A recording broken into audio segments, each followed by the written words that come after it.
Hello and welcome back to the show जिसका नाम है से यस टू जिंदगी। आज के इस मोटिवेशनल शो में, इस फिटनेस शो में हम बात करने वाले हैं आपके द लवली हार्ट की, यहाँ आपके दिल की बात। युवा दिलों की धड़कन धोखा दे रही है। अकेले मध्य प्रदेश में, एमपी में हर दिन 67 से ज़्यादा लोगों को हार्ट अटैक आ रहा है। इनमें से ऐसे कई मामले हैं जिनमें जो युवाओं की उम्र है कम है या कम उम्र में ही लोगों को हार्ट अटैक आए। इनमें से कुछ युवा तो ऐसे हैं जो चलते फिरते, डांस करते, जिम में वर्कआउट करते मौत के मुंह में समा रहे हैं। पिछले 6 माह के दौरान 12,000 से ज्यादा लोगों को अस्पताल में भर्ती कराना पड़ा। इनमें 50 साल से कम उम्र के लोग भी शामिल हैं। तनाव, जीवन शैली में परिवर्तन, मेहनत की कमी और अनियंत्रित खान पान दिल की सेहत बिगाड़ रहा है। थोड़ी सी मेहनत भी जानलेवा साबित हो रही है। डॉक्टरों का मानना है कि कार्डियक अरेस्ट के सबसे ज्यादा मामले कम उम्र के मरीजों में देखने को मिल रहे हैं। कुछ लोग इसे कोरोना से जोड़ते हैं। हालांकि अभी इस बारे में कोई अध्ययन सामने नहीं आया है, लेकिन कोरोना के बाद ऐसे कई मामले सामने आए हैं जब पलक झपकते ही दिल की धड़कन बंद हो गई और चंद मिनटों के भीतर मरीज की मौत हो गई। अचानक धड़कनें क्यों बंद हो रही हैं? युवाओं में हृदय की बीमारियां क्यों बढ़ रही हैं? हार्ट डिसीज क्यों बढ़ रही हैं? इसी मुद्दे को लेकर आज स्पेशल गेस्ट हमारे साथ जुड़ेंगे जिनसे हम बातचीत करेंगे और उनसे एडवाइस लेने की कोशिश करेंगे। आखिर क्यों इतनी जल्दी ये जो मामले सामने आ रहे हैं, उनमें सबसे कम उम्र यानी या तो कम उम्र के युवाओं को हार्ट अटैक आ रहा है या तो 50 माइनस हैं। और ये एज नहीं होती है जब आपको हार्ट डिसीज परेशान करने लगे, और वो भी कार्डियक अरेस्ट, और वो भी तब जब आप वर्कआउट कर रहे हैं, रनिंग कर रहे हैं, कोई ऐसी एक्टिविटी कर रहे हैं जो आपकी बॉडी को थोड़ा सा हीटेड कर रही है या फास्ट कर रही है। तो इन तमाम चीज़ों को लेकर आज हम बात करने वाले हैं। हमारे साथ स्पेशल गेस्ट जुड़े हुए हैं।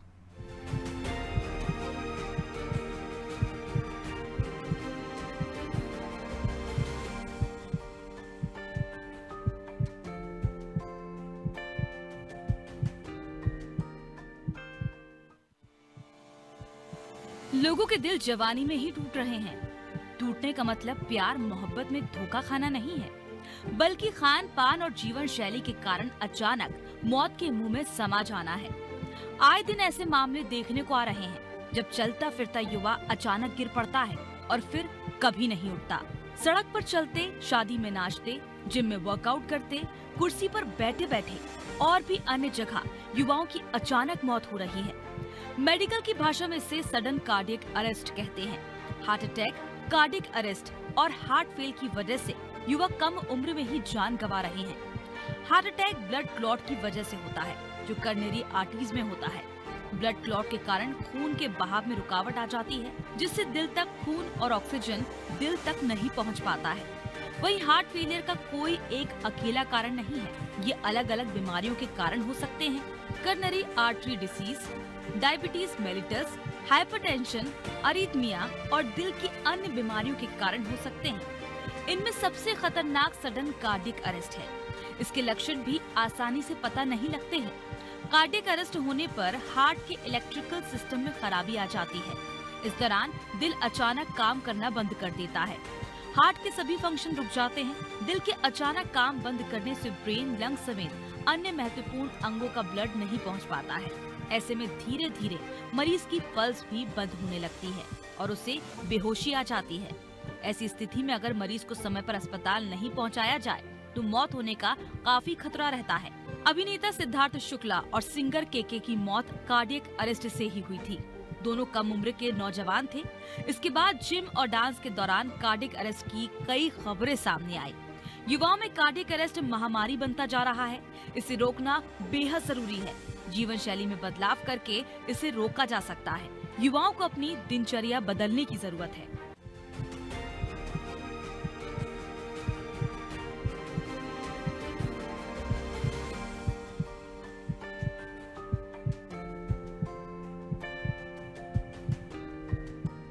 कई सारे नौजवान ऐसे हैं जिन्हें इन दिनों कार्डियक अरेस्ट की प्रॉब्लम हो रही है। सीने में दर्द, ये आम सी बात हो चली है, ख़ासतौर पर उन लोगों में जो खान पान का ध्यान नहीं रखते हैं। और ऐसे युवा ख़ासतौर पर जो अपने आप को ज़्यादा हैवी वेट्स की तरफ लेकर जा रहे हैं या फिर हैवी वर्कआउट करते हैं, उन्हें भी इस चीज़ का ध्यान रखने की ज़रूरत है। देखिए, कोरोना के बाद ज़रूर लोगों ने ये माना कि इस तरह के जो केसेस हैं वो ज़्यादा आ रहे हैं, लेकिन इसका फ़िलहाल कोई अध्ययन नहीं है, कोई स्टडी नहीं है जो इस बात को प्रूव करती हो। लेकिन उसके इतर हाँ, ऐसे केसेस सामने आ रहे हैं जहां हम देख रहे हैं कम उम्र के युवा, कम उम्र के लोग जो हार्ट अटैक, कार्डियक अरेस्ट जैसी बीमारियों से ग्रसित हो जाते हैं, चलते फिरते किसी भी तरह से अगर वो मूवमेंट करते हैं तो ये चीज़ कभी भी हो सकती है। और इसके कारण हम सभी जानते हैं कर्नरी आर्टरीज में जिस तरह से क्लॉटिंग होती है, ब्लड क्लॉट होता है, कई और भी कारण हैं। हमारे साथ डॉक्टर पालीवाल जुड़े हुए हैं जो हमें और भी समझाएंगे कि क्यों आखिर युवा दिलों की धड़कन यूँ थमती जा रही है, क्यों आखिर नौजवान हमारे जिन्हें हम पुष्ट पुष्ट 30-35 साल 45 साल तक पुष्ट पुष्ट देखते थे, आज अच्छे खासे हट्टे कट्टे लोग जिम में वर्कआउट करते हुए बॉडी बिल्डर्स को हार्ट अटैक आ रहे हैं। उनमें कई सारे बॉलीवुड सेलिब्रिटीज एग्जाम्पल हैं। पालीवाल साहब, कैसे देखते हैं आप इस तरह की घटनाओं का बढ़ना? हार्ट अटैक जैसी, कार्डियक अरेस्ट जैसी बीमारियां युवाओं में क्यों बढ़ रही हैं? पारुल जी, पहले तो मैं आपको नमस्कार करता हूँ और अनादि पर सबका स्वागत करता हूँ कि आपने बहुत अच्छे टॉपिक पर आज आप ये आलेख रखा, ये चर्चा रखी। यदि हम युवाओं में हृदय रोग की बात करें तो युवाओं में हृदय रोग के बहुत बड़े कारण जो है उनकी दिनचर्या, उनकी जीवन शैली, उनका प्रत्येक दिन का जो की गतिविधियां, उनका व्यापार में बहुत ज्यादा इन्वॉल्वमेंट होना, उनके मस्तिष्क पर बहुत ज्यादा तनाव रहना, जब जीवन की दौड़ भाग और दौड़ भाग के बाद चिंता को दूर करने के गलत रास्ते में नशे की ओर जाना, ये बहुत बड़े कारण होते हैं। जिसके साथ खान पान की अनियमितता, खान पान की मर्यादा को तोड़ना और साथ साथ उनके प्रत्येक दिन की दिनचर्या में जो उनका बायोलॉजिकल क्लॉक होता है, उनके सोने और उठने बैठने के समय के साथ युक्त संगत और न्याय संगत निर्णय नहीं करके मनमानी जिंदगी जीना, और कहीं न कहीं मैं समझता हूँ कि चाल चलन या उनके खान पान, ये बहुत सारे ऐसे छोटे छोटे कई कारण हैं। ये छोटे छोटे कई कारण मिलकर बहुत बड़ा कारण बनते हैं और युवाओं में जो हृदय रोग वाला मामला है, निश्चित तौर पर इसका प्रतिशत दिन प्रतिदिन बढ़ता ही चला जा रहा है। बिल्कुल पालीवाल साहब, अब आज के युवा को आप क्या सलाह देना चाहेंगे? जो आपने कहा कि नशे की लत को वो अपने दिनचर्या में इंक्लूड कर रहे हैं, स्ट्रेस से दूर रखने के लिए वो नशा कर रहे हैं, स्मोकिंग। कई एक्सपर्ट्स का ये भी मानना है कि स्मोकिंग के साथ साथ वर्कआउट भी करना ये कितना हानिकारक हो सकता है, जिसके बाद कार्डियक अरेस्ट जैसी भी प्रॉब्लम होती है। इसमें कितना तर्क है सर? देखिए, पहले तो हम 3 चीजों पर फोकस करें, बहुत मोटी मोटी 3 बातें। जी सर। सौष्ठव, वैभव और गौरव। सौष्ठव की बात करें तो शारीरिक सौष्ठव में निश्चित तौर पर जो युवाओं का एक तरफ रुझान है, वो रुझान अचानक आता है और अचानक चला जाता है। सौष्ठव एक दिन का, शरीर का सौष्ठव या स्वास्थ्य एक दिन का मामला नहीं है, हमेशा हमेशा के लिए एक तरह से देखा जाए तो पूंजी होती है, इस पूंजी को जमा करने में जीवन पर्यंत मतलब प्रयास करने होते हैं। यदि हम युवाओं की बात करें तो पहले तो उनको अपनी दिनचर्या सुधारना पड़ेगी, शरीर सौष्ठव की तरफ ध्यान देना पड़ेगा। और यदि कभी उनके दिमाग में, दिल दिमाग में इस तरह की बातें आती कि हमें वर्कआउट करना है, तो वर्कआउट करने के प्रिंसिपल्स, उसके सिद्धांतों का किसी भी प्रकार से उसके सिद्धांतों के साथ खिलवाड़ ना करें। जब कभी युवा वर्कआउट को जाते हैं तो वो सोचते हैं कि हम 4 दिन में मसल्स बना ले, 6 दिन में बॉडी बिल्डिंग करने लगे, 8 दिन 10 दिन में हम कहीं न कहीं मैराथन दौड़ने लगे। ऐसा कतई नहीं होता। अक्सर ये देखा गया है कि जब कोई नवयुवक वजन बढ़ता चला जाता है तो अचानक जिम पहुंचते हैं और जिम पहुंचने के बाद गलत तरीके से शरीर की क्षमता को मापे बगैर और शरीर की सीमाओं को जाने बगैर वो अचानक बहुत ज्यादा वर्कआउट करने लगते हैं और हेवी वर्कआउट कहीं कहीं उसमें बहुत बड़ा कारण होता है। कई बार आप देखते हैं कि जो डांस होता है, एक रैपिड डांसिंग में जो होती है, उसमें भी अपन देखते हैं कि कई बार लोगों की जानें चली जाती है। नृत्य करते करते, नाचते नाचते लोगों को हमने मृत्यु होते देखा है। और ऐसे में अक्सर युवाओं की संख्या ज्यादा है।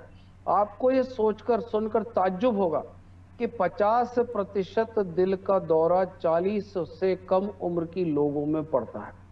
25% दिल का दौरा आज की तारीख में 30 साल से कम उम्र की लोगों में पड़ता है। और लगभग ये मान के चले 25% दिल के दौरे 60 साल की उम्र के बाद होते हैं। जिस व्यक्ति ने 60 साल तक जिंदगी जी ली, मतलब जिंदगी के चाहे व्यापारिक थप्पड़े हो, चाहे व्यावहारिक थप्पड़े हो, चाहे पारिवारिक थप्पड़े हो, चाहे शारीरिक थप्पड़े हो, 60 साल की उम्र तक थोड़े थोड़े थप्पड़े खाते खाते वो कहीं के मैच्योर हो गया, सेंसिबल हो गया, संवेदनशील हो गया, खुद के प्रति कृतज्ञ रहने का उसके मन में भाव जागा और स्वयं के प्रति कृतज्ञता के कारण उसने अपनी जीविका, उसने अपना भरण पोषण, उसने अपना खान पान, उसने अपनी दिनचर्या को व्यवस्थित और नियमित के साथ साथ मर्यादित, संतुलित और अनुशासित करने का प्रयास किया। इसलिए देखा गया है कि ज्यादा उम्र में जो दिल का दौरा पड़ रहा है उसकी भयावहता इतना ज्यादा नहीं रहती, कम उम्र में जो दिल का दौरा पड़ता है उसकी भयावहता बहुत ज्यादा होती है। ये एक पहलू हुआ। दूसरे पक्ष की यदि हम बात करें तो व्यापारिक जीवन शैली, प्रोफेशनलिज्म जिसे हम बोलते हैं, प्रोफेशनलिज्म में भी आज की तारीख में जितनी भागम भाग और दौड़ भाग है और एक दूसरे को कहीं ना कहीं ओवरटेक करने की या एक दूसरे को प्रतिस्पर्धा में हराने की जो मानसिकता लोगों में आई, स्वस्थ प्रतिस्पर्धा नहीं है, आंतरिक प्रतिस्पर्धा जो शरीर के हृदय के अंदर चलती रही, तो मन और मस्तिष्क में बहुत झगड़ा चलता है। मन और मस्तिष्क का झगड़ा भी कहीं कहीं तनाव बढ़ाता है और तनाव जो होता है वो निद्रा को दूर करता है। निद्रा से जब आदमी दूर होता है तो कहीं कहीं वो नशे की आदत की तरफ जाता है और नशा निश्चित तौर पर नशे का उल्टा हम देखें तो शान को समाप्त करने वाली चीज को नशा बोलेंगे। ये सारे के सारे फैक्टर्स होने के साथ यदि हम इसके अलावा भी और चीजें देखें तो लगातार जो ओबेसिटी है, डायबिटीज है और कहीं कहीं वंशानुगत कारण होती है, बहुत सारे कारण ऐसे होते हैं जिनके कारण मैं युवाओं को यही बोलना चाहूंगा कि शौचालय का बहुत ध्यान रखें। वैभव की दौड़ में दौड़ को उतना सीमित और मर्यादित और संतुलित रखें जिसमें शरीर का तार तार ना हो। और गौरव वाली यदि बात होती तो गौरव एक दिन में कभी किसी को नहीं मिलता। रातों रात गौरव की दौड़ में भी जो लोग दौड़ भाग करते हैं, नवयुवक दौड़ भाग करते हैं, बहुत गलत है। सर, कम उम्र में जो कार्डियक अरेस्ट आना है, इसको लेकर हम चर्चा करें, इसमें डाइट का कितना अहम किरदार है? क्योंकि हम देख रहे हैं कि इन दिनों लोगों की डाइट भी काफ़ी बदली है और सही खान पान ना होना जाहिर सी बात है आपके हार्ट में इफेक्ट तो करता ही है। देखिए, हम इसकी शुरुआत बचपन से करें। बहुत पहले घर में 2, 4, 6, 8 बच्चे तक होते थे, आजकल 1 या 2 बच्चे होते तो पैम्पर्ड चाइल्ड बोलते हैं, ओवर प्रोटेक्टेड चाइल्ड बोलते हैं। यदि हम बचपन की बात करें तो बचपन से ही जंक फूड और बाकी इस तरह के भोजन जिससे शरीर को क्षति पहुंचे, माँ बाप लाड़ के कारण बिगाड़ होता है, रोक नहीं पाते। बचपन से जो आदतें पड़ती वही बचपन की आदतें कहीं कहीं उनको किशोरावस्था और युवावस्था की तरफ ले जाते हैं और कई नवयुवक युवावस्था तक पहुंचते पहुंचते उनकी हृदय की धमनियों में कहीं कहीं सिकुड़न और चर्बी जमा होने के कारण जो एथेरोस्क्लेरोसिस होती है बहुत कम एज में मिलने लगी। इसके लिए सिर्फ नवयुवक ही जिम्मेदार नहीं, उनका लालन पालन, उनके माता पिता का लाड़ प्यार और उनका बिगाड़ भी कहीं कहीं जिम्मेदार है, ये उन्हें समझना पड़ेगा। दूसरा, यदि हम हृदय रोगियों में लोग ये देखें कि जो नवयुवक ज्यादा हैं तो नवयुवकों की जिंदगी में देखिए कहाँ आज किशोरावस्था में खेल कूद से बहुत दूर हो गए, मैक्सिमम टाइम मोबाइल पर निकलता, मोबाइल पर जिस तरह का मानसिक तनाव होता है और संताप होता है उससे कोई भी अछूता नहीं है और उसके सबने कहीं न कहीं परेशानियां भुगती हैं। तो निश्चित तौर पर हमारी क्षमता के अनुरूप हमारी दिनचर्या में हमारा जो वर्कआउट था, जो हमारा जिमिंग था, जो हमारा खेल कूद था वो दूर चला गया और खान पान हमारा गलत तरीके से हो गया। अलावा इसके स्कूल में एजुकेशन का बोझ और कॉलेज में एजुकेशन का बोझ, ये भी कहीं न कहीं बहुत बड़ा कारण बना है। और साथ ही जीवन में जब अपेक्षाओं के बात आती है तो बहुत ऊंचे उड़ानों की अपेक्षाएं नवयुवक करने लगते हैं। वो अपनी योग्यता और क्षमता और दक्षता को नापे बगैर अपेक्षाओं की ऊंची उड़ान उड़ने की कोशिश करते हैं और उसके बाद निराशा और अवसाद में जाती है। ये बहुत सारे संयुक्त कारण है जो निश्चित तौर पर नवयुवकों में हृदय रोग की संख्या को उत्तरोत्तर बढ़ोतरी की तरफ ले जा रहे हैं, जो घातक है और समाज के लिए और परिवार के लिए भी ठीक नहीं है। बिल्कुल। एक और सवाल सर, जो आज के युवा या यंगस्टर्स या फैशन ट्रेंड भी आप इसे कह सकते हैं, स्मार्ट वॉच का चलन, जिससे जो वर्कआउट करने वाले लोग हैं या फिर रनिंग करने वाले लोग हैं वो अपने हार्ट रेट्स को उसी से कैलकुलेट करते हैं। ये कितना सटीक है और कितना सही है, उससे वो अंदाज़ा लगाते हैं कि उन्हें थमना है या और फास्ट दौड़ना है। क्या कहेंगे सर? देखिए, स्मार्ट वॉच का जो चलन है कहीं न कहीं मैं समझता हूँ, मैं तो इसे बहुत एक तरह से देखा है तो लग्जरी मानता हूँ। यदि हम अपनी क्षमताओं का आकलन स्वयं करने लगे तो स्मार्ट वॉच की जरूरत नहीं होती, लेकिन फिर भी कहीं न कहीं यदि इसका चलन आया है तो इससे किसी हद तक हम इन समस्याओं को रोक सकते हैं, कम कर सकते हैं, पर समाप्त नहीं कर सकते। एक चीज। दूसरी चीज, स्मार्ट वॉच का चलन जो है ये एक क्रूड आइडिया देता, मोटा आइडिया देता। प्रत्येक व्यक्ति की शारीरिक दक्षता, क्षमता और उसकी सीमा अलग अलग होती है। एक स्मार्ट वॉच के मापदंड एक जैसे होते हैं, वो प्रत्येक व्यक्ति की क्षमता, योग्यता, दक्षता या उसकी शारीरिक सीमाओं के दायरे में कभी भी कोई मापदंड या कोई उसकी कोई रीडिंग नहीं देती। ऐसे में स्मार्ट वॉच मोटा मोटा अनुमान लगाने के लिए ठीक होती है, लेकिन बारीकी से शरीर का अनुमान लगाना तो तभी संभव होता है जब हम जिमिंग के पहले अपनी फिटनेस के लिए डॉक्टर को संपर्क करें और डॉक्टर को संपर्क करने के साथ साथ हम अपनी सीमाओं को समझें और यदि हमें जिमिंग करना है तो धीरे धीरे उसको शुरू करें और धीरे धीरे बढ़ाकर उसको अपनी अधिकतम सीमा के दायरे में ही रखें। अधिकतम सीमा के दायरे से बाहर ना ले जाएं। दूसरी एक चीज और है, आजकल जब जिमिंग की जाती है तो जिमिंग में भी अनुशासन नाम की कोई चीज नहीं होती। जब भी आप जिमिंग को जाते हैं तो पहले आपको वार्म अप करना होता है, उसके बाद जिमिंग होती है, उसके बाद स्ट्रेचिंग होती है। अक्सर मैं 99% युवाओं में देखता हूं कि ना तो वो जिमिंग के पहले अपने आप को वार्म अप करते हैं और ना ही जिमिंग के बाद वो स्ट्रेचिंग करते हैं। और जब जिमिंग के बाद स्ट्रेचिंग नहीं करते तो हाथ पैर में दर्द होता है। ऐसे में उनकी दिनचर्या प्रभावित होती है, उनकी नींद प्रभावित होती है, उनकी क्षमता, उनकी व्यापारिक क्षमता और अन्य क्षमताओं पर भी फर्क पड़ता है। तो हमें जिमिंग पर जाने से पहले जिम की सीमाओं और जिम के अनुशासन को समझना पड़ेगा। मैं समझता हूं कि जिम भी कहीं न कहीं एक तरह से देखा जाए तो इलीट क्लास का एक बहुत बड़ा खेल चल पड़ा है। जिम की कहाँ जरूरत होती है यदि किसी व्यक्ति ने या किसी नवयुवक ने यह ठान लिया कि उसने अपने शरीर को चुस्त दुरुस्त रखना है। जितना खर्च वो जिम में करता है उतना खर्च वो खान पान पर करे और सड़कों पर दौड़ लगाए और मैदानों में दौड़ लगाए। आज कितने सारे मैदान हैं और कितने सारे मैदानों के साथ साथ कितनी सारी व्यवस्थाएं शासन की तरफ से, समाज की तरफ से, उनकी हम कद्र नहीं कर रहे हैं और जिम की कद्र कर रहे हैं, जहां पर हमें निश्चित तौर पर कई बार हमें एक ट्रेंड वो तक नहीं मिलता है, जिसको आप क्या बोलते हैं, गाइड तक नहीं मिलता है, ट्रेनर तक नहीं मिलता है। और अनट्रेंड ट्रेनर के गाइडेंस में हम लोग जब जिमिंग करते हैं तो निश्चित तौर पर कहीं न कहीं इसके बुरे परिणाम तो हमारे सामने आएंगे। जिमिंग का मैं पक्षधर नहीं हूं और यदि आप जिमिंग करते हैं तो अनुशासित, मर्यादित और शालीनता के साथ साथ अपने शरीर की क्षमता के दायरे में जिमिंग करें और उसके उत्तरोत्तर उसे बढ़ाएं। अचानक जिमिंग में ना कूदें। यदि आपको तैरना नहीं आता है तो जैसे हम तैरने के लिए धीरे धीरे अपना प्रयास करते हैं और प्रैक्टिस करते हैं, वैसे ही जिमिंग वाला मामला, जैसे साइकिल वाला मामला हो, गाड़ी वाला चलाने वाला मामला हो। लेकिन जब जिमिंग की बात आती है तो हम अचानक सोचते हैं कि बगल वाला इतना कर रहा उतना करते हैं, वहीं कहीं न कहीं हम गच्चा खा जाते हैं और मुसीबतों पड़ जाते हैं। बिल्कुल, बहुत शुक्रिया पालीवाल साहब हमारे साथ जुड़ने के लिए। तो देखिए, बहुत महत्वपूर्ण है, अगर आप किसी भी चीज़ को आप बदलाव करते हैं तो उसे धीरे धीरे बदलिए, ताकि और ख़ास तौर पर जब आपके शरीर की, आपके जीवन की बात आ रही है तो आप उसे धीरे धीरे बदलने की कोशिश कीजिए, ना कि एकदम अपने आप को अपने अंदर बदलाव कीजिए। वर्कआउट या जिमिंग या फिर साइकिलिंग या स्विमिंग, इन तमाम चीज़ों में इसी तरह से अगर शुरुआत करेंगे तो जो हम बार बार कह रहे हैं कि छोटी उम्र में ही, कम उम्र में ही हार्ट अटैक आ जाना, कार्डियक अरेस्ट आ जाना, ये बहुत चिंता का विषय इन दिनों हो चला है। भुवनेश्वर गर्ग साहब हमारे साथ जुड़े हुए हैं। बहुत बहुत स्वागत डॉक्टर भुवनेश्वर गर्ग, आपका अनादि टीवी पर सुन पा रहे हैं सर आप मुझे? जी नमस्कार करता हूँ सर। आज हम चर्चा कर रहे हैं कि जो युवा हैं, जो 30-35 साल 45 साल तक के युवा हैं, उन्हें तक कार्डियक अरेस्ट जैसी बीमारियां या फिर उन्हें भी इन समस्याओं का सामना करना पड़ रहा है। और कोई बड़ी गंभीर स्थिति नहीं है, चलते फिरते, डांस करते हुए, जिम में वर्कआउट करते हुए, कार्डियो करते हुए भी उन्हें अरेस्ट आ रहा है, कार्डियक अरेस्ट आ रहा है, मृत्यु तक हो जा रही है। ऐसे कई एग्जाम्पल्स हैं सर आप सामने। इसको लेकर आप क्या राय देना चाहेंगे दर्शकों को?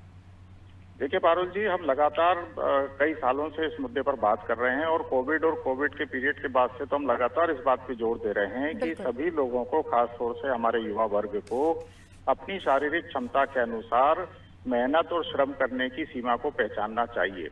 क्या हो रहा है कि जिस तरह से हमारी सारी बातें सच साबित हो रही हैं कोविड काल की और कोविड काल के बाद की, तो वो सब सारे लिटरेचर, सारी खबरों में भी आ गया है कि सारे शोध परिणाम ये बता रहे हैं कि ब्लड गाढ़ा होने से, प्लेटलेट्स के जुड़ जाने से, बहुत सारे क्लॉट्स बनने से सडन कार्डियक अरेस्ट की स्थितियां बन रही हैं, क्योंकि वो क्लॉट्स आगे जाकर आपके हार्ट की नलियों को, दूसरी नलियों को ब्लॉक कर रहे हैं।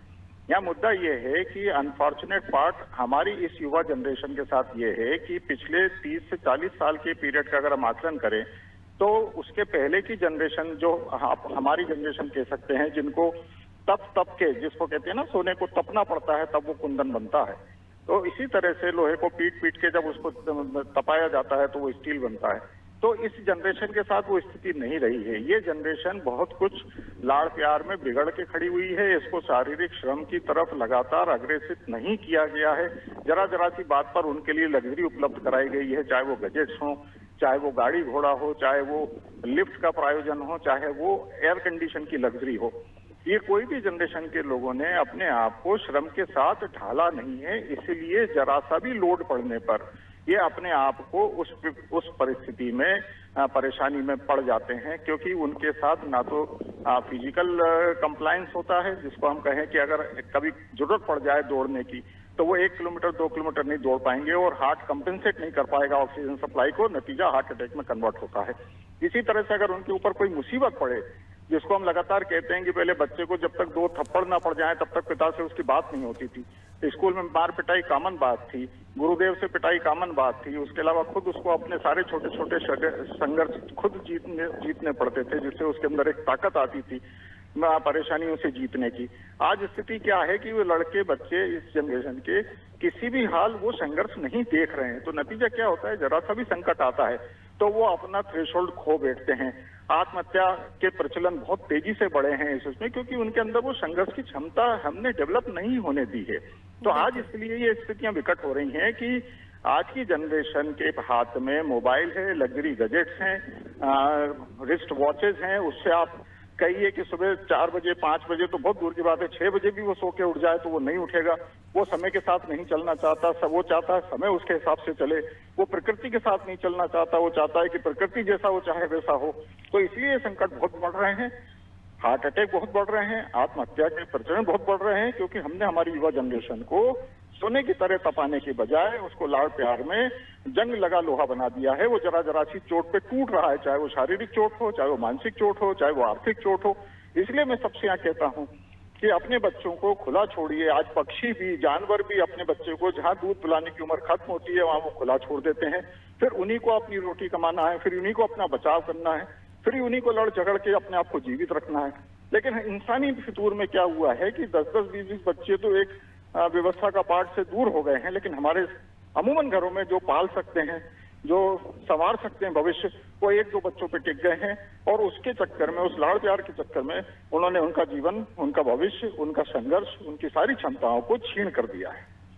बिल्कुल सर। एक और सवाल सर कि अब चूंकि हम युवाओं को ये समझाएं कि आप अपनी शारीरिक क्षमताओं के अनुसार आप वर्कआउट कीजिए, तो शायद ये थोड़ा सा मुश्किल होगा उनके लिए, क्योंकि जब उन्हें मोटिवेट करने की बात आती है तो चाहे वो रनिंग कर रहे हो, चाहे साइकिलिंग कर रहे हो, वो अपने आप को मोटिवेट करने के लिए ज़्यादा से ज़्यादा करने की कोशिश करते हैं। क्या बताएंगे आप ऐसे लोगों को जो स्टार्ट कर रहे हैं दिनचर्या में अपने कुछ वर्कआउट करना, साइकिलिंग, स्विमिंग करना, क्या उन्हें पहले अपनी शारीरिक क्षमताओं को पहचानने के लिए किसी तरह के टेस्ट लेने चाहिए या डॉक्टर से कंसल्ट करना चाहिए? उसके बाद कितना उन्हें अपने शरीर में एफर्ट्स डालने हैं, कितने उनको वर्कआउट करना है, साइकिलिंग करनी है, स्विमिंग करनी है, कितनी देर तक, कैसे समझाएंगे आप उन्हें? देखिए, इसका बहुत सीधा सा तरीका है। सबसे पहले तो इन बच्चों को सुबह जल्दी उठने की आदत डालनी होगी। इनको सुबह सुबह वर्कआउट करने की अपनी आदत डालनी होगी। ये जो आज देर रात तक सोना और देर रात में जिम के लिए जाना, देखिए शरीर में 2500 तरह के हार्मोन और उनकी व्यवस्थाएं चलती हैं जो सूर्य की डायरनल सर्किल के साथ चलती हैं, शरीर की व्यवस्थाओं के साथ चलती हैं। आप समय से सो के उठते हैं तो हार्मोन्स अलग होते हैं, आप देर से सो के उठते हैं तो हार्मोन अलग होते हैं, आप देर रात तक सोते हैं तो आपके हार्मोन अलग होते हैं। वो आपके शरीर को मोटा, ओबेसिटी वाला, डायबिटीज वाला, हाइपरटेंशन वाला, हर तरह का एक खोखला शरीर बनाता है अगर आप समय के साथ नहीं चल रहे हैं, सूर्य के साथ नहीं चल रहे हैं तो यहाँ मेरी सबसे यही सलाह है कि आपको किसी डॉक्टर के पास जाने की जरूरत नहीं है और भूल के भी जिम तो मत जाइए जहाँ पर आपको कंपटीशन झेलना पड़ेगा या आप अपना एक अनर्गल मशीनों पे आधारित व्यायाम करने लगेंगे। आपके पास बहुत आसान सा तरीका है कि अगर आपके पास घर में सीढ़ियां हैं, अमूमन घर 2 मंजिला होते हैं, नहीं तो मल्टी में भी सीढ़ियां होती हैं, आप अपने सुबह उठकर वहां से सीढ़ियों पे तेज गति से चलना उतरना शुरू कीजिए। आप देखेंगे कि शुरू में आप 15 मिनट में हाफ जाएंगे, रुक जाइए वहां पर, दूसरे दिन आप 20 मिनट करने लगेंगे, तीसरे दिन आप 25 मिनट करने लगेंगे और पारुल जी मैं दावा करता हूं कि आप 15 दिन में अपने फिटनेस लेवल पर आ जाएंगे। आपको किसी और एक्सरसाइज की जरूरत नहीं है। और जब आप 45 मिनट इस तरह की एक्सरसाइज करने लगे जिसमें सीढ़ियां तेज गति से चढ़ना उतरना शामिल है, तो आप समझ लीजिए कि आपका फिजिकल थ्रेशोल्ड आ गया, आपके शरीर की क्षमता पर्याप्त हो गई है, आप किसी भी विपदा को झेल सकते हैं, आप किसी भी संकट को झेल सकते हैं। आप जरूरत पड़ेगी तो 5 किलोमीटर दौड़ सकते हैं, आप जरूरत पड़ेगी तो लड़ सकते हैं, भिड़ सकते हैं, अपना बचाव कर सकते हैं और किसी तरह का कोई कार्डियक अरेस्ट या किसी तरह का कोई क्लॉटिंग आपको नहीं होगा। और एक सलाह जो हम पिछले 3 साल से कोविड के समय से सबको दे रहे हैं कि अपने डॉक्टर से सलाह करके अगर कोई कॉन्ट्राइंडिकेशन नहीं है तो 30 साल से ज्यादा उम्र के सभी लोगों को एक गोली इकोस्प्रिन की जरूर खाना चाहिए 1 दिन 2 दिन में, ताकि आपके शरीर में प्लेटलेट्स की क्लॉटिंग ना हो, क्लॉट ना बने और असमय हार्ट अटैक जैसी घटना ना घटे। बहुत शुक्रिया सर हमारे साथ जुड़ने के लिए। तो देखा आपने कैसे इंपॉर्टेंट हो जाता है अपने दिल का ख्याल रखना, अपने दिल की सेहत का ध्यान रखना। तो थोड़ी सी डाइट का ध्यान रखिए, और जब भी अगर आप कुछ नया अपने दिनचर्या में इंक्लूड कर रहे हैं, खासतौर पर आपके फिटनेस से जुड़ा हुआ वर्कआउट कर रहे हैं, रनिंग कर रहे हैं, स्विमिंग कर रहे हैं, तो एक बार ज़रूर अपनी शारीरिक क्षमताओं को पहचानिए, उसके बाद जुट जाइए अपनी सेहत को बनाने के लिए, क्योंकि सेहत सबसे ज़रूरी है। इसलिए तो हम कहते हैं से यस टू जिंदगी। Bye bye.